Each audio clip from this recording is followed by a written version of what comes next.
Welcome back to Do You Like Us? Do you like it? Well, you must have, because you came back for the second That's episode. true. That Or maybe it's your first episode and you're about to switch off right now and we're both having panic attacks as that thoughts dawned on us. Yeah. So we've decided no intros, no segments, nothing. This is just full, raw dog. Yeah. But here's the thing, right? We're fucking raw dogging being neurodivergent, aren't we? Like, realistically, dude, yeah. It's all, like, we're raw dogging all of it. I need some kind of prophylactic for life. It's too much. I'm about to get my Robert Downey Jr. Glasses. So for the whole time I've known AJ, I've been threatening to get like yellow lens glasses, because even though every optometrist I've spoken to is like, it doesn't do anything. Thousands of people online who are autistic are like, it helps so much with blocking out light in offices and all that kind of stuff. And then medical professionals in Australia are like, and blue light, you should just, I've got these glasses are blue light glasses. Okay. They don't do shit. Well, can I say I went to Specsavers to get my new glasses, and they don't carry blue light like blockers as a thing anymore that you can add to your glasses, because there's no scientific evidence behind the blue light lens block. Right. So cool. That was a lie then, was it? Yeah. Well, I could have told them that. I've had these for 4 years. They don't do shit. Yeah. But if you change the color of the lenses, I mean, essentially I want indoor sunglasses. That's what I want. Yeah. But not to look like a complete freak. I like indoor sunglasses. Yeah. I think the yellow glasses they'll be tolerated. I mean, I'm going to tease you relentlessly, but only with kindness in my heart. I need them. I know you need them. Maybe I get blue. What if I get blue lenses instead? I like the blue lenses. The sunglasses that you wear now have blue lenses. Yeah. Those are really nice. I think the yellow is good though. The yellow will help in the office, especially because it's the floodlights. Yeah, well the blue will surely make them brighter. Of course, autistic people have like drawn up like diagrams and stuff of like what does what. And it just seems like yellow, there is a spreadsheet. It seems like yellow helps. Yeah, then try the yellow. I'm going to do it, and I'm going to come back to the podcast and let you know. I might end up spending $400 on something that does absolutely nothing. But at least you gave it a go. Yeah. How much did your MP3 player to listen to music at a higher quality set you back? $400. Yeah, and how often do you use it? I use it a bit. Okay. I use it on walks and stuff like that. Yeah, okay. And on the train. Okay, all right. I think I'm slowly moving across to having that. The problem is if I could download podcasts and put it onto it. Yeah. Easily, I would use it all the time. I'd just leave my phone at home. My issue is that I don't have like a music library anymore. So I used to have like everything in iTunes, but now I use Spotify, so everything's in Spotify. So I don't really own music, I guess, unless it's like something that I'm very excited for, like if it's a Harry Styles record or a Taylor Swift record or... Oh, I was going to tell you. Mm-hmm. So I knew you'd be pleased with the Heated Rivalry news. So I've watched one episode of that. I'm very pleased. And I found another Harry Styles song that I like. Which one? So the kids at work, and I would include AJ as one of the kids at work. When I come in, I'm like, oh, I listened to one of these pop stars that you all love, and I have heard another song of theirs that I like. They all get very excited. Now I'm going to fucking forget. Now I've completely blanked on... That's okay. Go look it up. What is it? I need to know. No, the words are. I can now. I've only got "As It Was" in my head, but that's not. I've already told you about that. I like that song. That's a good song. "Sign of the Times." Oh, "Sign of the Times" is beautiful. Yeah, it's a good song. It's a really beautiful song. It was the first song that he released as a solo artist. Oh, really? Yeah, and he like came out of the gate with like a 7.5 minute track. That's like very big. Yeah, it's good. Yeah, it's huge. It was huge to do that as his first song. Yeah, so that's 2 songs. And he dresses well. Yeah, he does dress very well. And his latest film clip is a homage to David Bowie. So he's doing all the right, he's doing everything he possibly can to try and get me on board. Yeah. We'll get you there. But he was in one direction. I can't, it's hard for me to move past Okay, but that's not his fault. It's not, no. It's not his fault. And I do, and like he was, I do enjoy the work of Robbie Williams. So it's hard to. It is a bit hypocritical. And what I will say is that he was 16 when he tried out for the X Factor. He wanted to see if music was something that he could give a go, and he discovered that he could give it a go. But he then was signed in to do what he got from X Factor, which was be put in a band that he didn't have a choice in. Like he just got put in a band, and that was it. What famous people do we know This is one of the first things I looked up. Mm. What famous people do we know that are neurodivergent?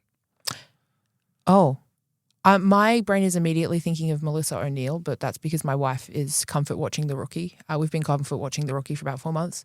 What's The Rookie? The Rookie is a procedural cop show set in Los Angeles. Oh, yeah, I know. It's got Nathan Fillion in it? Nathan Fillion is the titular rookie. He comes in as a rookie, but he's like 45. He's meant to be 45. I think Nathan Fillion might actually be older than that, but he's meant to be 45. Yeah. Right. And who's this girl that's... Melissa O'Neill plays a character called Lucy Chen, and she's talked about her relationship with being neurodivergent and having neurodivergent, I believe they had like stepchildren. Oh, okay. Yeah. That's cool. Yeah, and she's like very private about her private life, to keep it all very separate, but talked about being neurodivergent. Mm. And then it's also like, who do I think is neurodivergent? Because I could go on about for a while. Oh, there's definitely my new theory is that George, John, and Paul were all autistic. I think, and I mean this very genuinely, I think that to have that kind of level of success, you have to be a little bit autistic, at least a little bit somewhere on the spectrum, because what I find from, experience, my lived experience with my autistic friends and family, is that you get very focused. And if you love something, you love it fucking hard and you'll work at it. There's also like the way that, so there was a show that came out 2 or 3 years ago called McCartney 321, where it was literally Paul McCartney just talking to Rick Rubin, very famous record producer, sitting at a mixing desk listening to music. Yeah. But there's one point where all of a sudden Paul's at a piano. Yeah. Really jarring because for like 2 episodes he's at a mixing desk and all of a sudden he's, I'm Paul, I'm at the piano. And he's just doing his Paul thing where it's like, it's really easy. All you got to do is do this. And then he plays like a diminished seventh chord and he's like, you just take that and put that over there, And then he's written a fucking song in like a minute and a half as he's talking to Rick Rubin. And if I had written that melody, I would be like, well, I'm quitting music. I'm quitting my job because I'm a genius and I've written this thing. And it was just throwaway. And he's 79 years old at the time. But he's talking about it in such an autistic way of like, this is so simple. All you have to do is bar to bar to bar to bar to bar, and you've written a Paul McCartney song.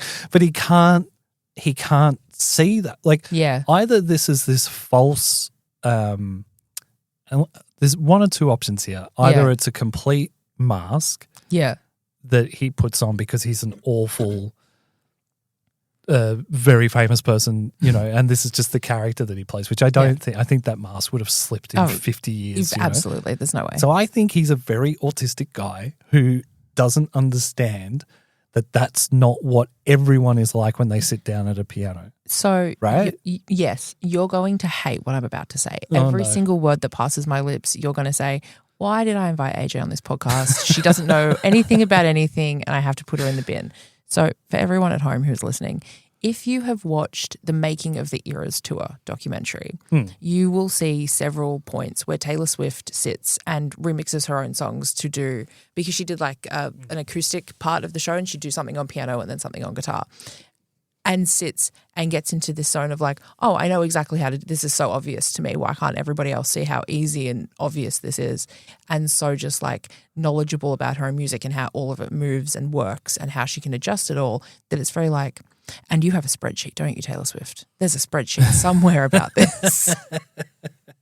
Yeah, probably. I mean, I think the more I learn about I don't like the term disorder. I don't like autistic spectrum disorder. No. I know it's meant to be more, I don't know, soft for us, but I don't like ASD. No. I don't think it's a disorder. Yeah. I feel like people want, if it's something that's outside of the typical, like neurotypical, but typical in any sense, people want something to put on it to be like, and it's wrong. Yeah. Because it's not the norm. But I think as well, if everybody was to get independently tested for ADHD or autism, there would be millions of people who would be diagnosed who live their lives without knowing that they are neurodivergent. Yeah. And I mean, now I'm just pulling stuff out of my ass, but maybe links back to the fact that there were different species of humans on the earth, and maybe there's just different neural pathways. Now and we're getting stuff. into the deep cuts. But I'm just saying, like, Yeah. it could be that, yeah. My wife is a really interesting one because she had a brain injury, she had a brain bleed at birth that basically melted the front left lobe of her brain, which I think is the front left. If I'm wrong, I will correct myself in episode 3.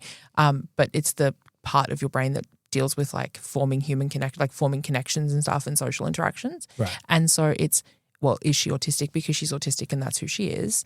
Does she display more autistic traits because this part of her brain isn't there anymore? It melted into a nasal fluid. It was really fun. Or is it, because she had so many traumatic experiences as such a young child that CPTSD drastically changed the way her brain formed. And, neural pathways will correct themselves where they can, especially because her brain bleed happened when she was 3 days old. They were like, it'll probably work around it. But how much of that and where does it all come into? Is she autistic because she's autistic and that's just who she is? Or did something trigger a change in who she is? Yeah. I think, or was it how much paracetamol her mum took while she was pregnant? I think it's that. Yeah. I definitely think Donald Trump told me, and I've learnt that he is often correct. Yeah. That's how we keep getting it's to have a hard podcast, to right? argue with someone who's so well read, And I mean, honestly, when I see his just beautiful, fresh skin, that just makes me feel wow, he's seen the sun and the outdoors and, safe, great things. Makes me feel really good. Yeah, in the tradition of the American outdoorsman president. Yeah, exactly. Well, he went to an island so many times. Washington, Lincoln, Roosevelt, Trump. Mount Rushmore, there's a new one coming for you. Fucking hell. Yeah, well, I sort of I do think about that in terms of anxiety with, because it's was I always an anxious kid, or did I develop anxiety because I would guess how to react to something and then guess wrong? Yeah, guess wrong. It still happens to me to this day where I have these neck break turns with people where I'll say something and then everyone will go, oh, and I'm like, what? Yeah. It happens all the time. I'm like, what? Why can't I say that? I don't understand. Why is everyone upset with me? I don't get it. I mean, not in the sense of I'm saying racist or homophobic shit. I just mean in opinions on things, where I'll say something that I think is correct. Yeah. And just, maybe I'm being a little blunt, but people will be, it happens at work all the time, especially with, yes. Well, I mean, you work in a team of kids. Especially with young people. Yeah. If you say, and I try really hard not to be, now that I am legitimately getting old, I turned 47 this year, that's fucking ancient. I try really hard to lean into talking to young people and hanging out with them and not just, dismissing them because of their age. Which is really good because I'm 15 years younger than you. I'll be 32 this year. And my way of dealing with it is to spend no time with them at all. I think it's interesting. It's interesting to see what people are into and what they like and all that kind of thing. But there are times where I'll just be like, you're wrong. And people get so upset at that. But I'm like, but you are factually incorrect. Wrong. Yeah. There was a run-in that I had with one of our mates the other day where they were saying that Nagy, who runs Recipe 10 Eats, had ripped off other people. Yeah. Right? Oh, God, and I can't. They were wrong. Book. I knew they were wrong. I knew flat out because another chef in America had also accused this other Australian chef of plagiarism as well and won. Can I? So Nagy and this American chef both said, had both essentially taken this other woman to court and had won. So I was factual, I'm correct. It doesn't matter what your feelings are on this. I'm correct because courts in America and Australia both said. I have, you know what I mean? Yeah, I have commentary on this because this is we can beep this out after the fact. Is this the Brookie Bakes thing? Yeah, I think so. Well, the recipe is for a fucking vanilla slice. Everyone's done a vanilla slice. Yeah, I know. And so I'm not this is a different debate altogether. Yeah. The debate that I was having with this person you're was correct in that circumstance, the Brookie Bake chick got sued. Nagy had stolen from her. Oh, no. Yes. No. Brookie Right? Bakes came out later, so hers is the clear rip-off. But I think that even questioning whether it's a rip-off or not is like a questionable thing. It's a fucking vanilla slice. Yeah. It's like a custard slice or something. Like it's something that everybody's mum has a recipe for. Well, the courts of the land decided that Nagy was right. So yeah, but the courts of the land said that like we have Pavlova rights and New Zealand don't. yeah, well, that sounds right too. Pavlova's from Germany anyway, isn't it? I thought it was from New Zealand. Look, no, I don't. You can tell me, and I will believe you 100%. Well, meringue is from Germany. Okay. And surely someone's put cream on meringue before Australia and New Zealand existed. I mean, like meringue's not. I mean, I understand that pavlova is a meringue, but when I think of like a meringue that's coming out of Europe, I'm thinking about that hard all the way through meringue, not like a soft meringue. Yeah, I just think we cling too hard to these like colonial, of course, artifacts of white Australia and New Zealand, and all of it's come from fucking Europe anyway. Yeah, eventually, none of it's you know ours. what I mean? So like none of it belongs to us. Yeah, it's like, oh, we're the best at cricket, and I am one of these guys. And if you follow me on Instagram, you will see that. Yeah, and I love beating England more than anyone. But at the end of the day, India is better at cricket than all of us. That's not factually correct because Australia holds pretty much all the trophies at the moment. So I'm just saying, yeah, eventually there will be a time where that's not the case at all because just the sheer weight of numbers. and people will come back and say, "Wow, AJ was right all along. She knew." India are brilliant at foresaw cricket. it. Yes, I mean in every major final, it's basically Australia versus India. Yeah.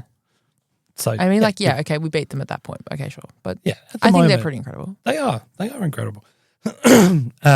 I didn't like the last version of the Indian cricket team. There were personalities in that team that I did not like. But they've all retired now, so they got a whole new one. There's a whole new team in there. I like them. They're nice. Good. I just like sportsmanship and that's all I want. I don't know why I did full Donald Trump hands then. No, the Trump hands are more there's no video, so we'll have to set up video. Yeah, we will do need that to eventually. See how we handle this physically. I don't think you can handle this.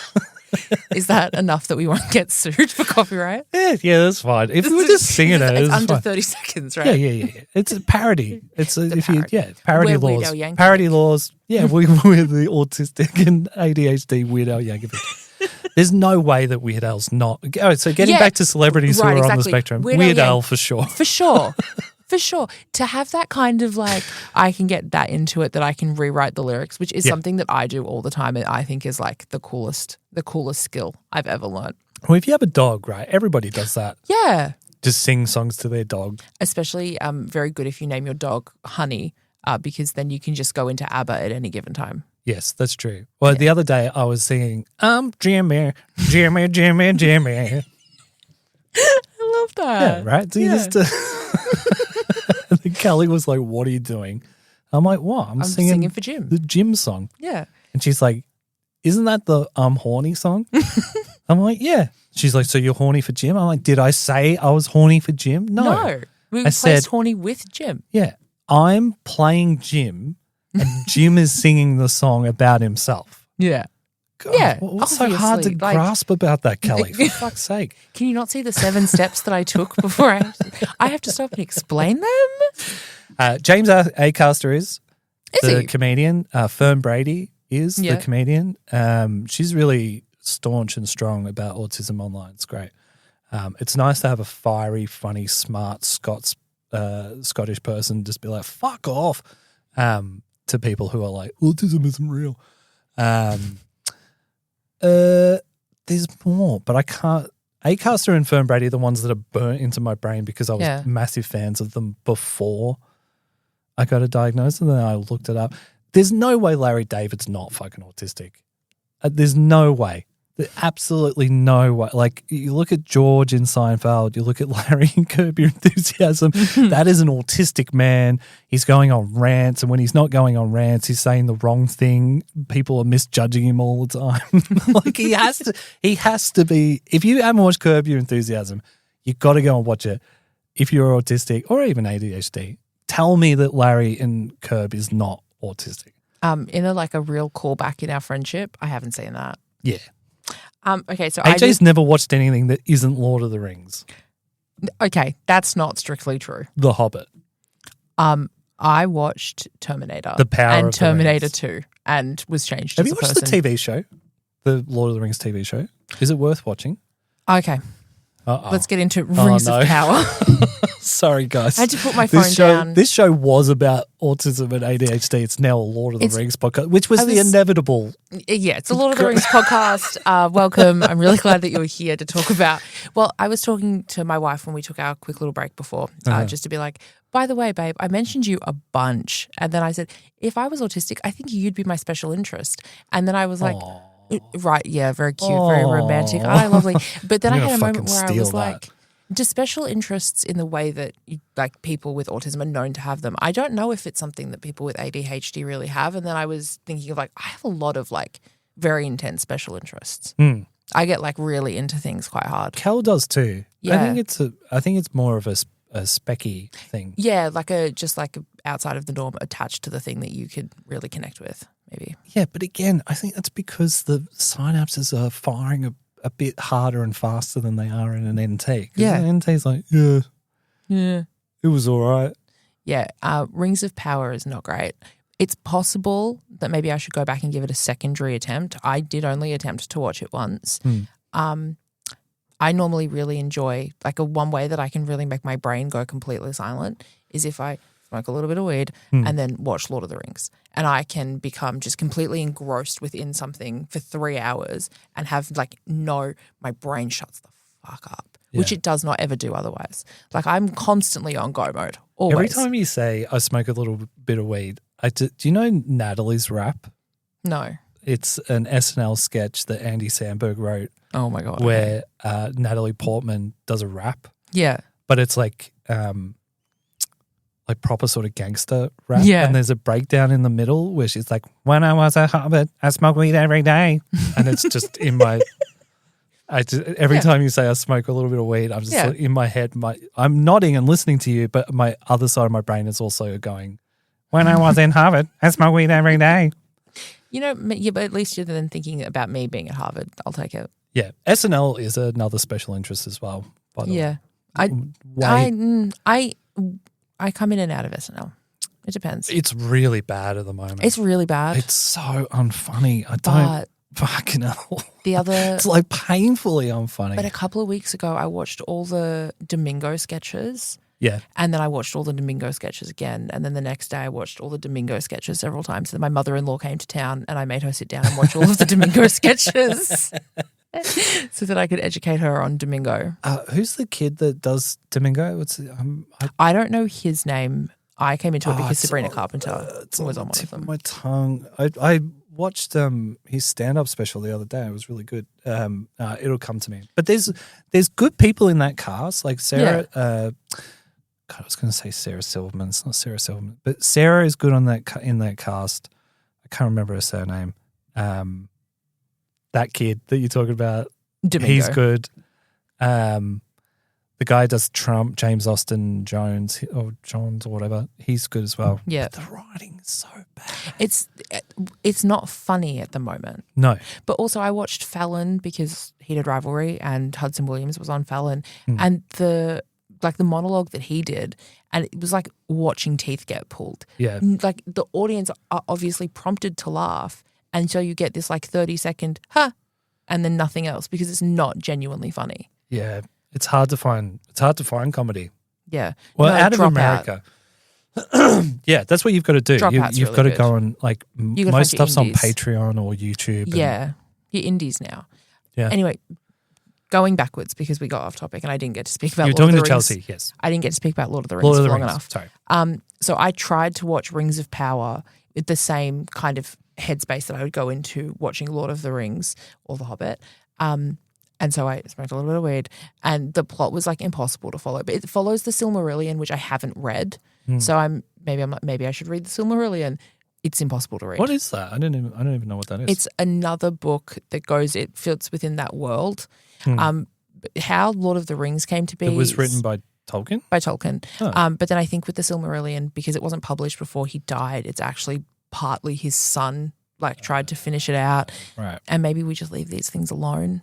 Yeah. Sometimes I think it's okay to just say, and this was really good and we don't need to do anything else, because now they're recasting Aragorn for the Hunt for Gollum film that they're making. Oh. Which I just, how am I going to watch that? I can't watch that. Right. And is Hunt for Gollum based on any Tolkien stuff, or is it just a brand? It's a whole. So as now far they're just as doing. I mean, there's more of it in the book than there actually is in the films, because obviously the books are very long. Yeah. There's like a whole fucking chapter about a tree, so like that's not going to read well and translate to television. So like a film. So they're taking now bits that like didn't get really looked at in the books when they did them initially, and taking those parts. Who was the big character? He's like a sort of crazy, sort of hippie character guy that everyone talks about that wasn't in the films. Oh. That everyone was like, oh, he should be in the films, but he's not. I could not tell you his name off the top of my head. You but know I know exactly who you're talking about, yeah. He has a song. It's really fun. There'll be people screaming at us. Oh, yeah, absolutely. Bosco Delorious. Hang on, I'm going to look it up. And this is like, I think, a really good moment to point out the real ADHD component of this podcast is that I opened my phone to Google celebrities with ADHD so I could like come in with that. That was about 6 topics ago. Okay. Do we want to quickly go through that? Simone Biles. Oh, yeah. I know who that is now because you taught me. Tom Holland. Oh, really? Yeah. Let's hang on. I scrolled ahead and got excited. Ed Helms. Oh, right. I love Ed Helms. Yeah. The Hangover's great. Yeah. Barry Keoghan, hope I'm saying that right. Yeah. Renee Rapp. Leave me alone, bitch. I want to have fun. Yeah. I got 8 out of 10 of my Triple J Hottest 100 votes yesterday, and that was one of them. Ooh. What was number 1, by the way? Number 1 was Olivia Dean's Give Me the Man I Need.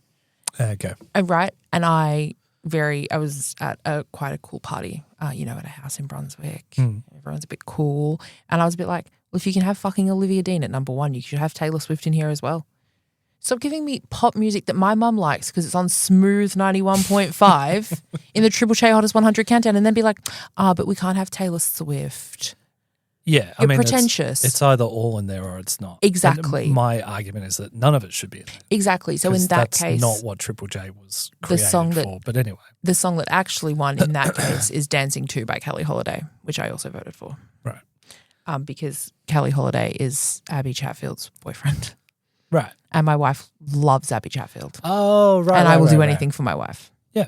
I voted for the Easy Beats. I assume they didn't. I assume they didn't poll in. No. Yeah. There was some good. It was Friday, a lot of Friday on My Mind. That didn't get in there. No, not this year. But I believe we could try again. If I was going to vote for anyone, it would have been Play Lunch, and they Tom came Bombadil. Fourth, so Tom Bombadil. That's who I was talking about. That's what I'm talking about. Yeah, Tom Bombadil. Yeah. Yeah. But he was in the movies. But there's a lot of fans that are like, Bombadil should have been in the movies. If they had put Bombadil in the movies, I feel like anyone who went into that experience when it was first in cinemas sober would have left. Yeah, right. I feel like a real part of Lord of the Rings, we have to kind of remember that at that point, Tolkien had been in a war. And so maybe had some funky brain stuff going on. Marky Mark and the funky brains. Yeah, exactly. Yeah. And so you have to kind of consume it in a way that's like, interesting. Yeah. Wow. But it started out as a story for his kids. That's what The Hobbit was just a story for his kids. Yeah. Yeah. And The Hobbit is, I think, the absolute best book of all time. My dad read that to me when I was a kid, and I haven't gone back and read it. But maybe I will. I would really recommend it. It's an easy read. It's not going to take a lot out of you to read it. The plot isn't complicated to follow, and it's good. Oh, I love reading. I just finished The Godfather. I'm really in my middle-aged dad era when it comes to reading. Before that, I read 2 Bosch books. Do you know Bosch, the detective show on Michael Connolly wrote these Bosch books. Okay. And they're, noir detective stuff. Yeah. So they're like modern day noir detective things. Okay. And then it got turned into an Amazon Prime show. Yeah. It's probably one of the more popular Amazon Prime shows initially. Yeah. He's a detective who plays by his own rules. I've never had any interest in any of this shit. Yeah. And then a friend suggested to me and I was just obsessed. Yeah. So I've read 3 of the 5 books. Yeah. And then the other day I was like, oh, yeah, there's James Bond books. Yeah. And so I looked it up. There's 43. Yeah. I think 14 of them were written by Ian Fleming, and then there's Yeah. like another 30. It was like discovering like, oh, fuck yeah, there's Star Wars, but there's like 140 Star Wars books. So this is probably what I'll be reading until the day I die. It's just fucking James Bond. But here's the thing, right? If there's a James Bond circumstance that you want to read specifically, they feel like, I wonder if anyone's ever put James Bond in this circumstance. I guarantee someone's written it as fan fiction as well.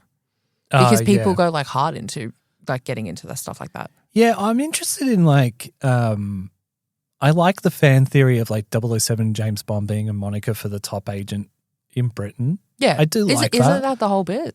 It wasn't. Oh, is that not like a canonical? No, that only got written into the film series in the last film.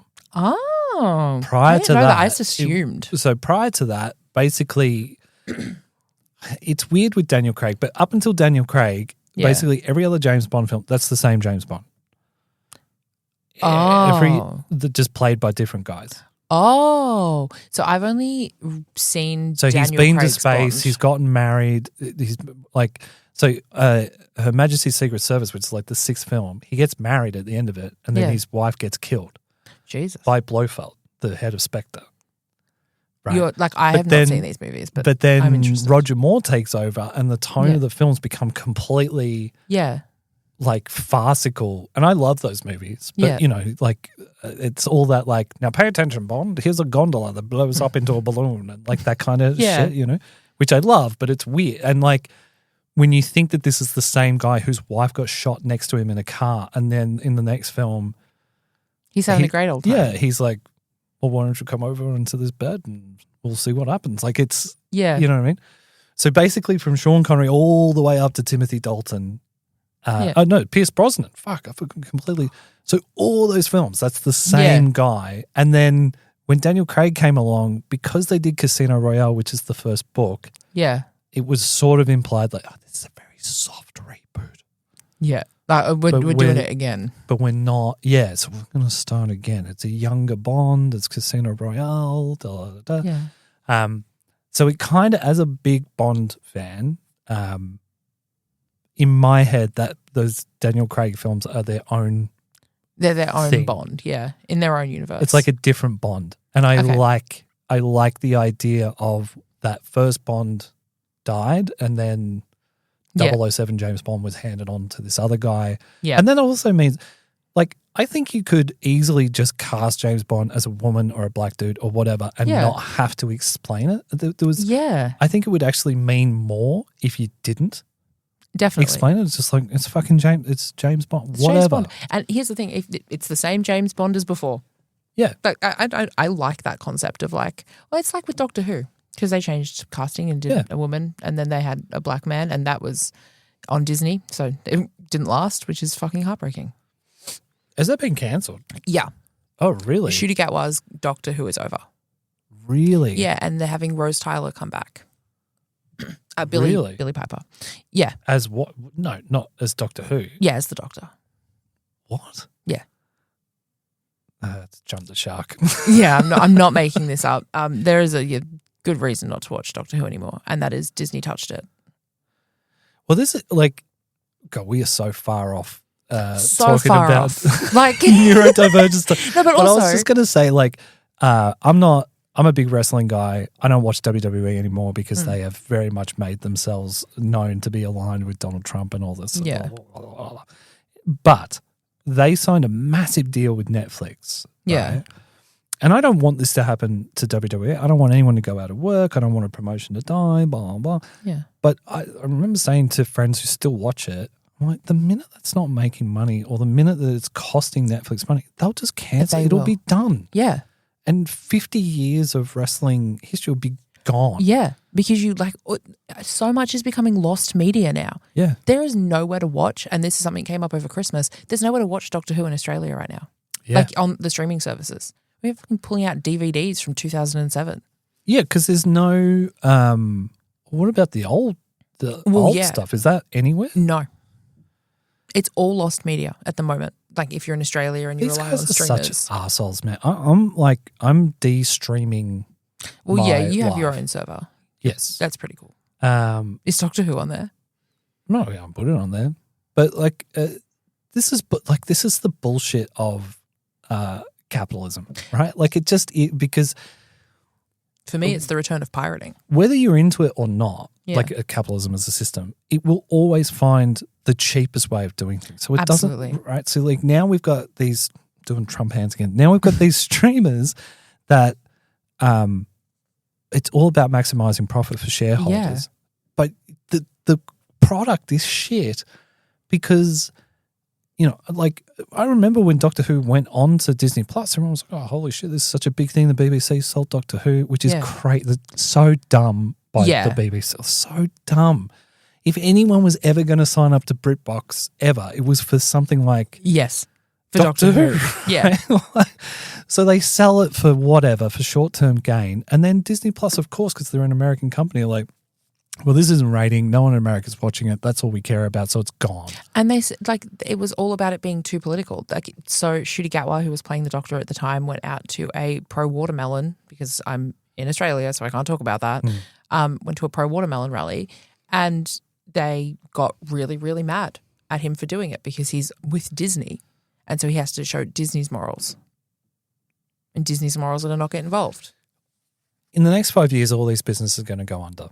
Yes, and everything will be lost forever. People will stop, people will stop paying for it. Like, more than anything, because the vast majority of people don't care that, and I think this is a very neurodivergent thing to bring it back to what our podcast is meant to be about.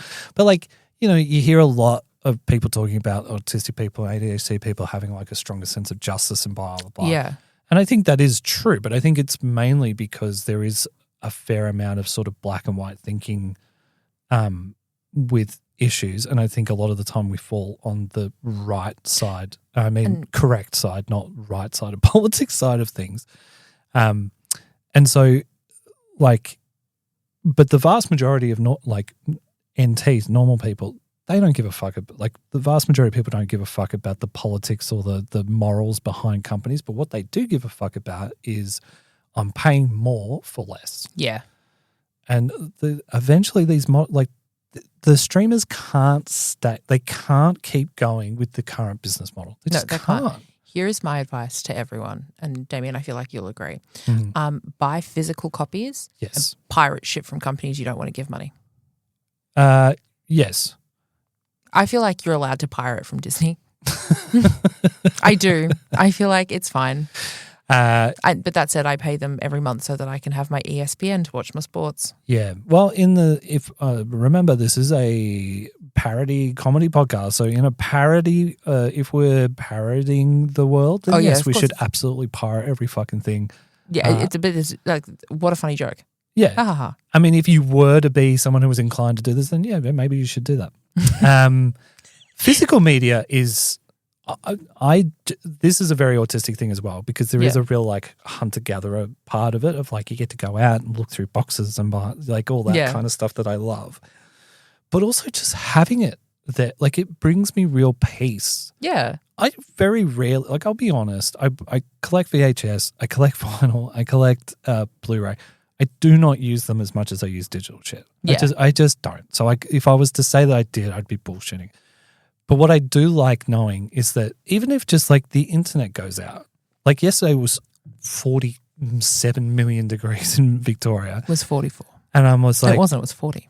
I was like, well, if the internet goes down, because like the internet got a bit spotty. Yeah. And I was like, oh, it's probably struggling under the fucking heat and blah, blah. And I was like, if the internet goes up, well, we can just watch we'll just put on a tape. Just watch a movie. Like, just put on a tape. Well, I mean, I've got Blu-rays there. We can watch something in HD. No. We got to put on a tape. I got 4Ks, baby. Ooh. I would just be like, can we watch Superman again? The new one? Yeah, I loved it. I still have not watched it. Mate, I adored it. Yeah. Yeah, because like it's in 2025, and there would be a lot of people listening to this would roll their eyes. In 2025, going and watching that film, it felt nice. Yeah. It felt nice to watch Superman be a good guy. Yeah. Fighting the bad guys, doing the right thing. I want to see Superman stop in the middle of a fight with a giant space creature to save a squirrel. Yeah. Did that actually happen? Yes. No. Yeah. Oh. It is impossible to not fall in love sweet with this Poochie. version of Superman immediately. Yeah. Like the David Cornsweet. I like to say it as Corin Sweet. It's not Howard. Is it Corin Sweet? But I thought It's definitely not. it's Corin Sweat. It's Sweat. Corin Sweet. I think it's Sweat. It definitely is not. I'm not right. I just like it because he seems sweet. You know, he looks like not offensive Henry Cavill. What did Henry Cavill do? He said that the Me Too movement made it too hard to ask women out. And then I mean, one, that's wrong. But two, how are you having fucking troubles, champ? But he really thought that he had Superman, so he abandoned The Witcher, and then James Gunn dropped him as Superman. Is it James Gunn that does Superman? Yeah. So James Gunn dropped him as Superman, and he'd already left The Witcher, and so then he tried to float what's the game that's not D&D? They have the little Warhammer. He tried to float a Warhammer original to Amazon that said it was going to happen, and then nothing happened. Yeah. We have gone so off topic. But can I say, I think that people who are neurodivergent will love this only because sometimes it's nice to just fucking – I have so many thoughts. Do you have so many thoughts? Yes. Yeah, I have so many thoughts. They never stop. They never, ever stop. Like my brain is never quiet unless I smoke a little bit of weed and watch Lord of the Rings. Yeah. And so it's nice to have people to talk to. It's that community. Yes. Yeah.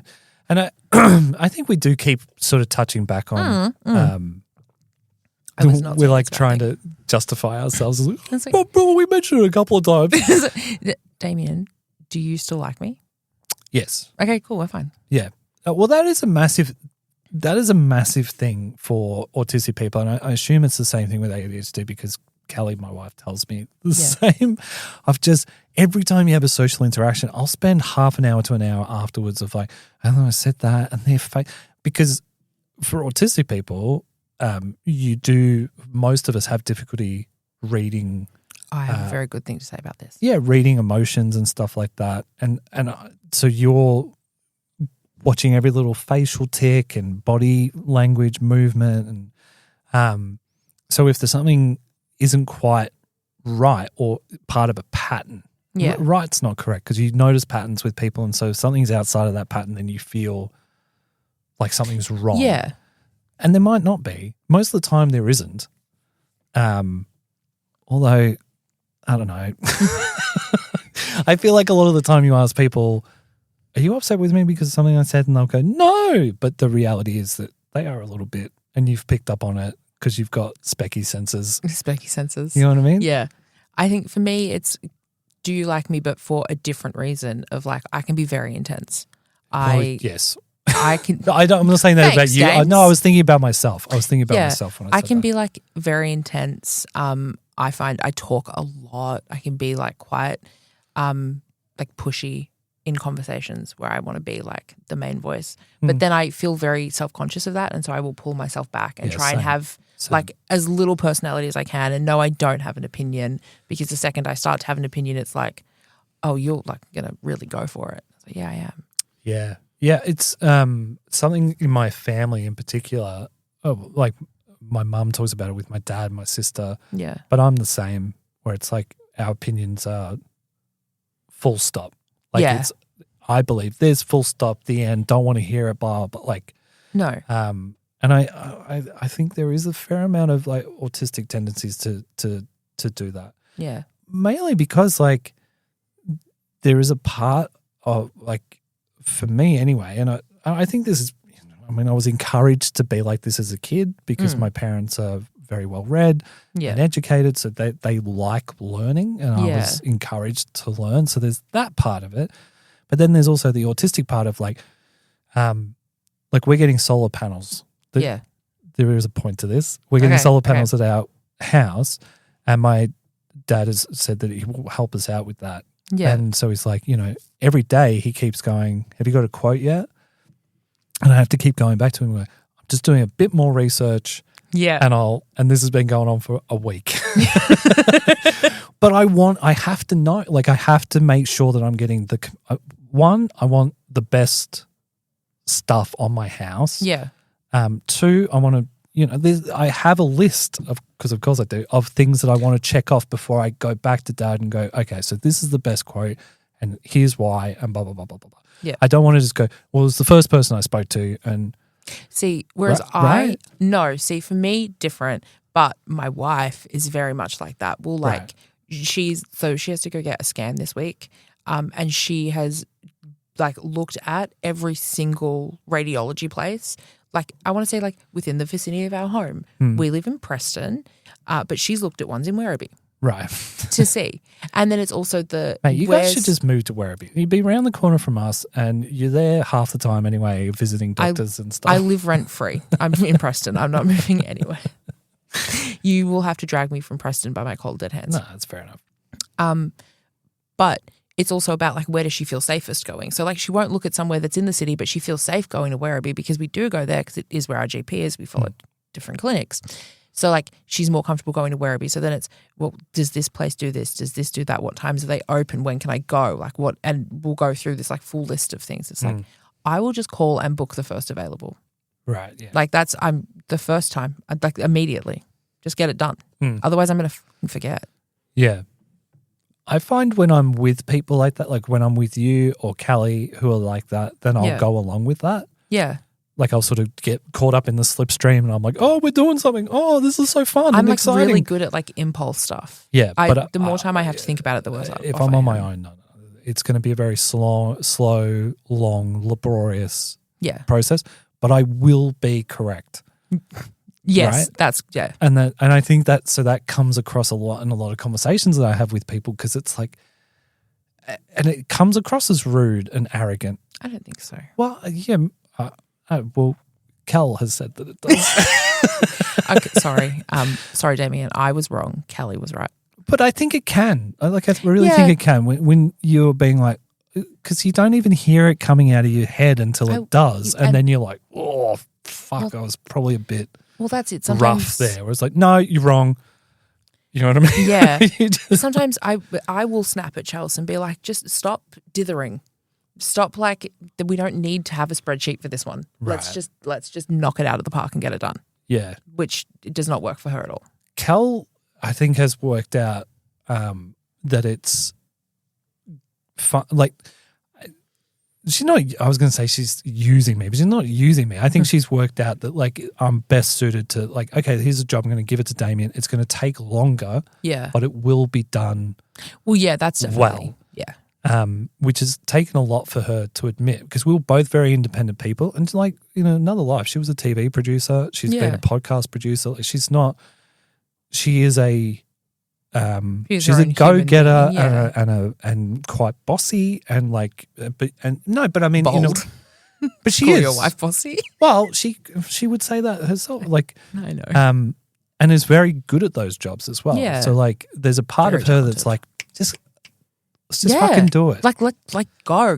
Yes. Go. I hate that. There is absolutely no stop. If I stop for even a second, and this is why my day is structured from start to finish, because if I stop in the middle for even a second or if it like doesn't quite go the way I need it to, my brain shuts down. I can't function anymore. I think that's the one constant. As soon as I said that, I was like, well, maybe not everyone on the spectrum, but I feel like that's a very common that's the common denominator for most people on the spectrum, right? Yeah. Is that whatever it is, whatever like,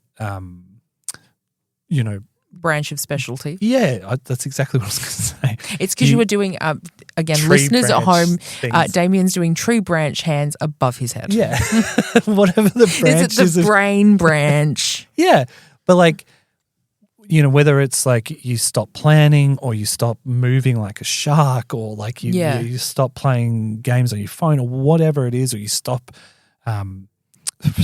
fretting about stuff or whatever it might be, smoking, drinking, whatever you're using to like get through life, Yeah. you shut down. You do, yeah, completely. I like stopped doing Wordle while I was on leave.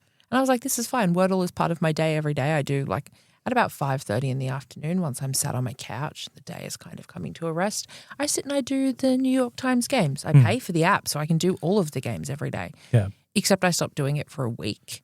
And now I pay for the New York Times games app. I don't do the New York Times games because there was a slight adjustment to my routine. That was no longer part of my routine and now it's gone. Yeah, right. Like I can't get it back in. I don't know how. That time now exists for something else. Have you replaced it with something else, or it's just there's just nothing? No, it's just kind of like nothing there, but I can't get the routine back. If I lose it, I lose it. And for like stuff that I've done long term, it can be really hard if I lose it to try and like build it back in. Do you find that you have like rumination, like freezing because you're ruminating? Yes. On stuff? Oh yeah.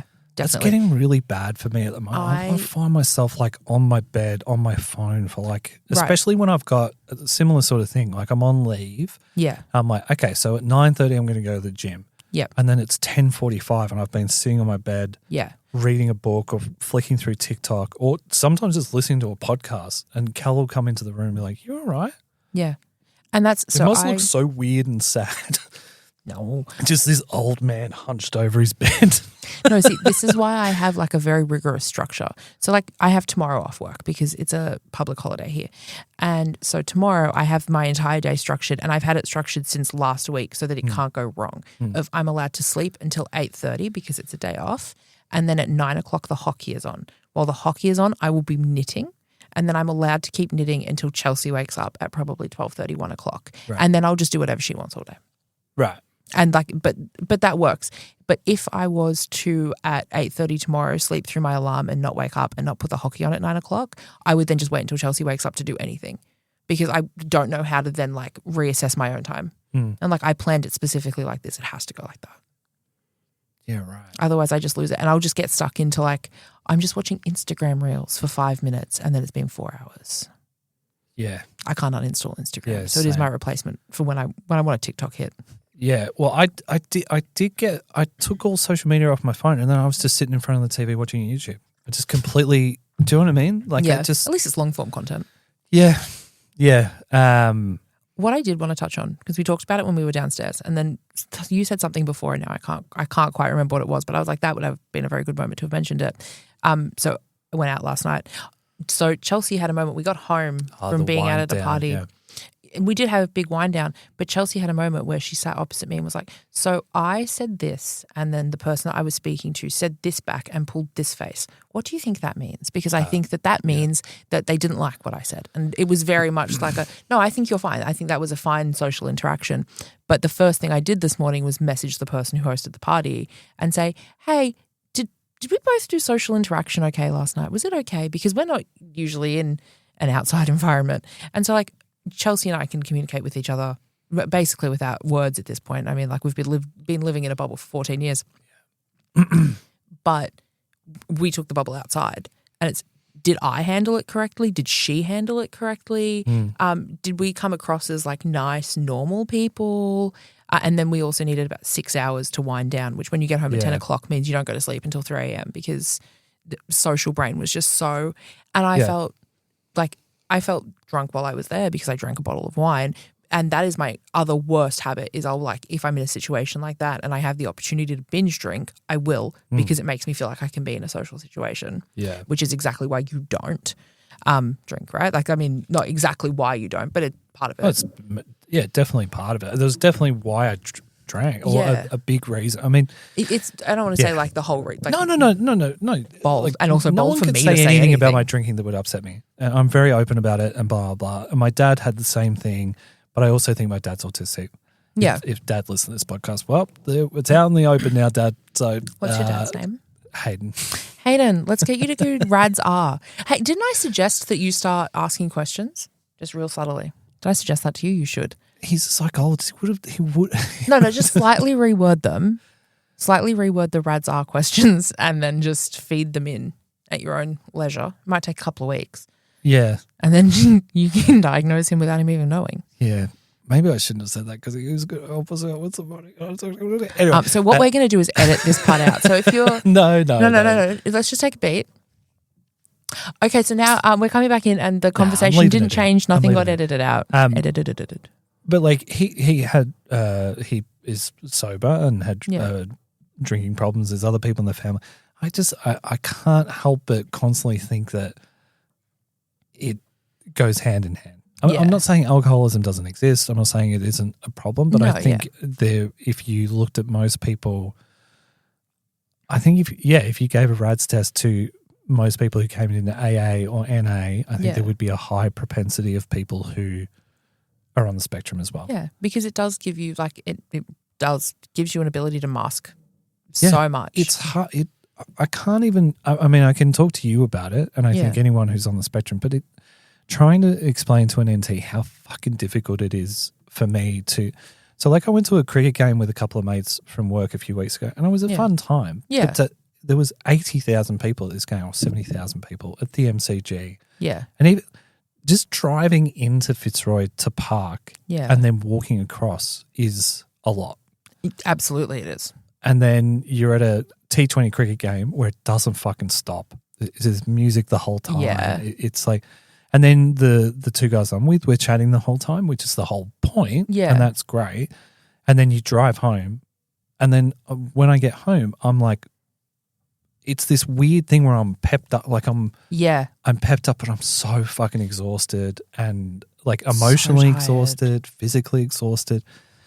And I know, like, if you spoke to an NT about this stuff, they'd be like, yeah, well, everyone's like that. But it's different. It's so different. Like, the only way I can explain it is that, like, the 2 weeks that I've had off from work, and my job is not overly stressful. I get to work from home a couple of days a week. Yeah. It's, you know, I have a pretty good boss. The environment can be a little bit, but, you know, it's a pretty chill existence, especially in comparison to other jobs that I've had that have more responsibility and blah, blah, blah. And I've been doing that job for a year. This 2 weeks I've had off, I've literally basically done nothing. Yeah, like catatonic. And it's just to recharge because I've been you know, when you're working, you're just going the whole time. And a day or two is not enough to be able to recharge your batteries. And so you just always, whether it's ADHD or autism or both or whatever, you're just always behind the 8 ball. And then listening to you tell that story about you and Chelsea of like, you would drink a bottle of wine and then Chelsea was like relaying conversation. It's the same thing with me and Cal. And it's like, it's so, and you want to be there for people and you want to have friends and a social group and all that kind of stuff. And it is fun at times. And there will be that sort of endorphin rush afterwards of like, oh, I hung out with people and it was great and I love those people. But then the effect that it has on your brain and body afterwards is just like, and I didn't even know it was happening until a year ago. Yeah. Like I didn't even know that this was a thing. I just felt insane. Well, I just was like, you know, and people, you know, you get labeled as like cranky or grumpy. Chelsea gets grumpy all the time, and it really bothers her because it's not grumpiness. She needs to have time. Her brain needs time. Yeah. But I feel like I have such a different experience because I knew there was something wrong, in inverted commas, with me when I was very young because I had a lot of, not issues, but I was like a chaotic demon child. But my mum thought I was just like growing up. And that's just, you know, oh, she'll grow out of it. She'll be fine. Spoiler alert, didn't. And so I sought out help a lot. Like I went to a lot of different psychiatrists and psychologists and got different diagnoses of, you know, BPD, bipolar type 2, lots of different hats that they were just trying to like make fit on my head because I had some of the symptoms of something. And like, oh, you like don't focus very well. That's because your mood changes all the time. And, you know, you really love things and it's probably because of this, because you have a favorite person, because BPD. And like, especially diagnoses like BPD stick with you for life. That's like on you for life. And they gave it to me at 18 years old. Yeah. So like I went through a lot of different hats before. During the pandemic, I was like, oh, I wonder if it's this because I saw stuff online. Let's speak to a specialist. And it's like, oh, it is that. Okay, cool. Yeah. But no one ever thought to ever test for that along the journey of all the other crap they'd tested me for and assessed me for and put me on antipsychotics for. No one thought of that simply because I'm a girl. Yeah. And so they viewed it as like that's a male issue, not a female issue. Yeah, well, that's a whole other episode. That's a whole other episode. And it's not necessarily a fun, like, not necessarily. It's not a fun part to talk about especially like how it is for AFAB people to be diagnosed with ADHD or autism. It's awful. Yeah. Yeah. It doesn't get picked up like in childhood. I mean, for you, obviously it didn't. But I feel like now people are very switched on to like when kids show traits of autism or ADHD very young. And so younger diagnosis is definitely a thing, and early intervention and learning coping skills as a child is really there. But like for me, it was never there. It was never even considered. Like, why does she have so much energy? We just can't figure it out. Yeah. Really? Can't you? Because like the other half of my class that are boys are on Ritalin and they've all chilled out. Yeah. Well, that's the thing. Like with, I hope Cal doesn't mind me talking about her so much on this podcast. I might have to. I text Chelsea and was like, you yeah, this, probably right? should have done the same thing. But anyway, too late. You're on the podcast, bub. And only one of us is a good wife. I was going to call myself a husband, and I was like, no, I'm a wife. Yeah, you're a wife. I'm a husband.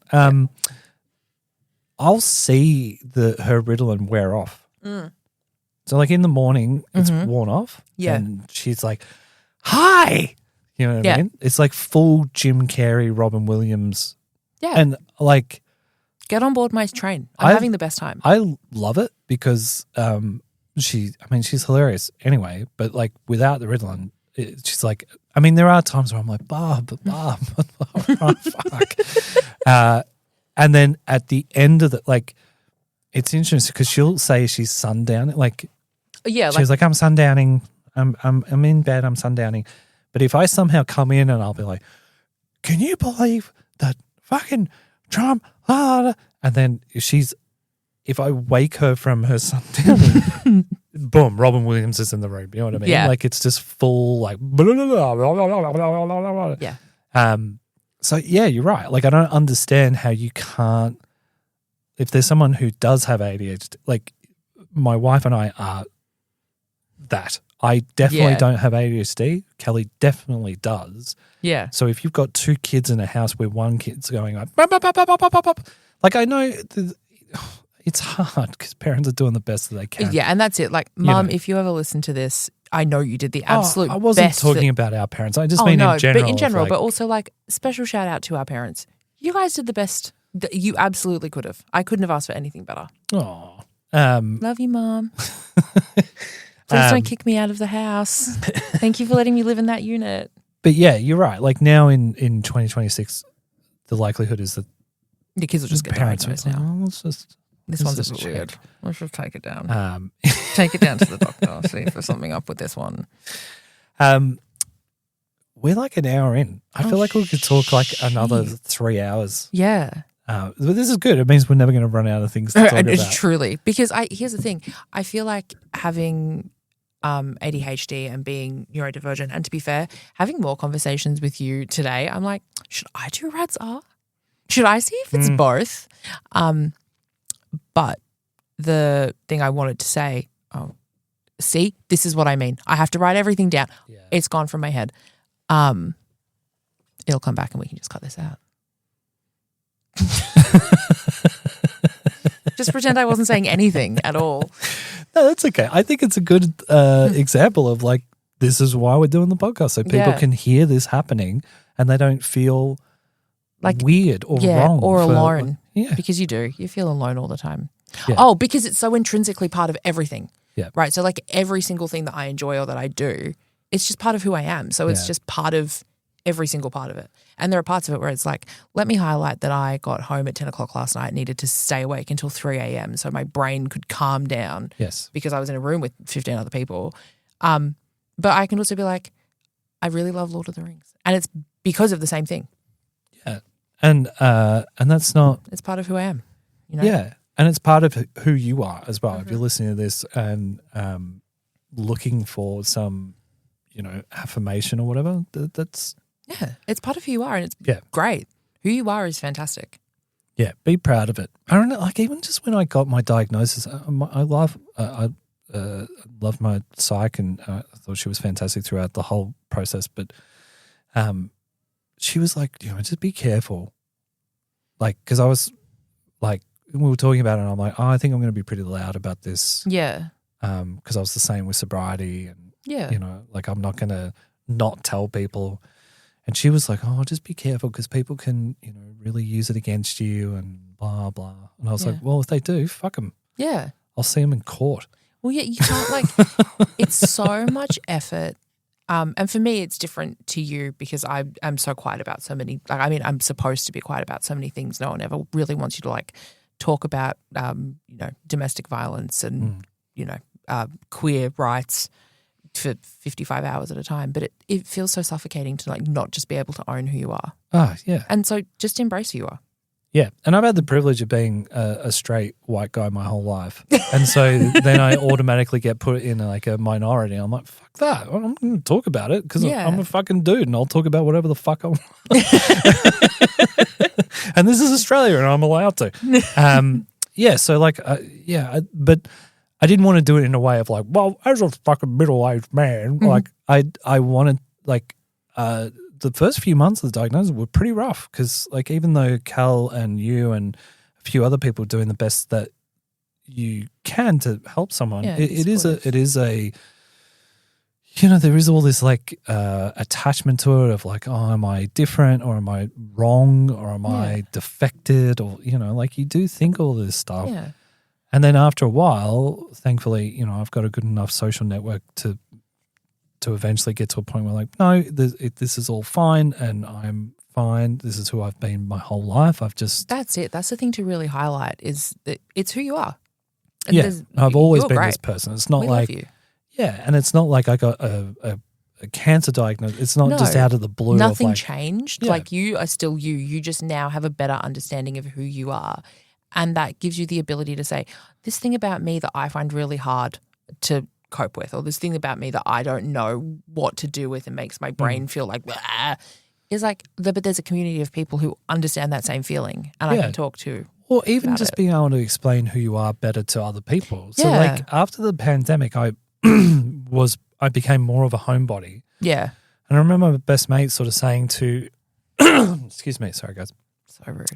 One of my close mates was saying to another close mate who had just moved back from overseas, Damian doesn't really like to, Damian's a homebody now, he doesn't really like to go out. He's decided he's going to be a grumpy old man. And this was, I mean, but it was kind of true. I mean, I was kind of doing that and was kind of being that person. I couldn't really explain why I was so desperate to be home on my own a lot. And once I got the diagnosis, I could not only did it make sense to myself, but I could explain it to other guys who are like, well, this is who I am. Yeah. And it takes, you know, it just means I have to make a bit more effort to hang. It doesn't mean I don't want to, and it doesn't mean that, you know, I don't want to be involved. It's just different. Yeah. And how can we make it like more so that it works for me, or like is like what can we do? Yeah. Or like even if you've got people around you who don't understand or they can't, you know, and or they're not going out of their way to understand, at least you know enough about yourself to be able to work around that. Yeah. And I would say if you do feel lonely and isolated in it, online communities exist, and find like if you have a special interest in, you know, Harry Styles, there are people there who will talk to you about him and want to know everything about you and think that you are fascinating. Yeah, absolutely. It exists for every single thing. Before we wrap up this episode, I would like to take a moment for the Queer Corner. Yes. To talk about Heated Rivalry, which is a new show produced by Crave Canada and adapted for TV by Jacob Tierney. The original book, Game Changers series, was written by Rachel Reed, and it stars Hudson Williams and Connor Story as Ilya Rosanoff and Shane Hollander. And I've done it back to front. Really, I should have done it same way. You got to take that RADS test, man. What? What? Because they're my phone wallpaper? No, you just reeled all of that off the top of your head. Yeah, I did. Impressive. Thank you. But Shane Hollander is a gay hockey player, and you follow in the first season, in the first book, you follow his journey of figuring out who he is, and he's also autistic, and so he is very withdrawn socially, and it gets highlighted a lot that he's not you would have noticed in the first episode, he's not the most social. Because he's very withdrawn socially. He doesn't interact in the social circumstances that they set up a lot for hockey. And so you kind of go with this character while he figures out who he is. And it's really nice to have that autistic representation and queer representation, and it's handled really well. Yeah, I watched the like, first it's handled episode. really well. Yeah. It does have some sex. Oh no, whatever. The sex is good. We already talked about this in the but first also episode. but also like neurodivergent gay people should be horny. Yeah. Right? Yeah. There's this thing of like, oh no, like autistic people or people with ADHD are weird, and like how do you exist in a relationship? Pretty fucking easily, actually, because we're all fucking weird. Yeah, we find other weirdos. There's a lot of infantilization. Yeah, there's a whole other episode here about the way us on the spectrum. The first thing that comes out of most people's mouths is like, "But you're so social and you like people." Doesn't mean it's not. No, that's not it. But there's this expectation. Yeah, my mum, God bless her, still brings that. She still brings that up. Yeah, it's but you have so many friends. You do like staying at home. So do you, Mum. When I was a teenager, staying home on Saturdays to watch The Late Show, who was on the couch with me? Mm-hmm. You. It's not like you were out partying every Saturday night. Anyway.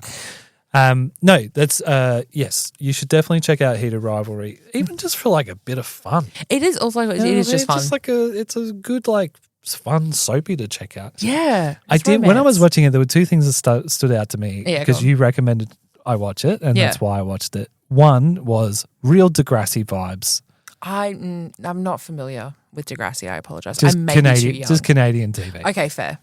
Like a bit sort of like under budget show, but like so dead set. So this show, super quickly, if I may, just maybe do Radzar really quickly on this podcast. Yeah. Jacob Tierney, when he adapted it from the book into a TV show, he tried to get it on a bigger streamer in the US, and they said, so you can do it, but they can't kiss until episode 5 of a 6-episode romance adaptation that I cannot highlight enough if you haven't read the books. It's horny, like it's porn. It started off as fan fiction and then was turned into a bigger novel series. So like it started off with very romance smut as its base, and then went to Crave, and Crave were like, so we can give you basically no money, but you can do it the way you want to do it, which I feel like is true of Canadian television. Yeah, is very and Degrassi was that as well. It was cheap, but they attacked the issues. Exactly. Like, that was the thing that was so like mind-bending about Degrassi in the 80s and 90s was that like they were talking about suicide, like youth pregnancy, AIDS, stuff that just wasn't and disability touched. and stuff. Yeah. But the disabled people in the show weren't like it wasn't like their only experience as a person. They were just there. Yeah. You know? Like, just like disabled people are just there every day. Yeah, but I mean, like, that's something that we're very au fait with now in 2025. Yeah, that's true. 1987, that wasn't yeah. I mean, I wasn't alive yet, so I don't know. Sorry. Sorry. That was the one thing. What was the other thing I was going to say about it? Degrassi. Oh, and it definitely had, like, supernatural vibes as well. Like, in the sense of, like, it's a bit of a B TV show, a bit of a soapy. Yeah. I was like, oh, this is such an AJ show. Yeah, 100%. Yeah. Not in a bad way. No, just like, no. Get right in on all my interests. This is a man who like has watched every single CW episode of the DC universe. The Arrow, The Flash, Supergirl, Batwoman. Yeah, I'm the guy who watched Batwoman. the one person who tuned in for Batwoman. I watched it, man. I was there. Ruby Rose, best actor of all time. That's a joke. We should wrap up because we're going to get kicked out of the studio. We really are going to get kicked out of the studio. This is an hour and 15-minute episode. What was our close-off line? Our close-off line is the name of the podcast. Right. Okay. Do you still like us? We're going to say it together. Okay. 3, 2, 1. Do you still like us?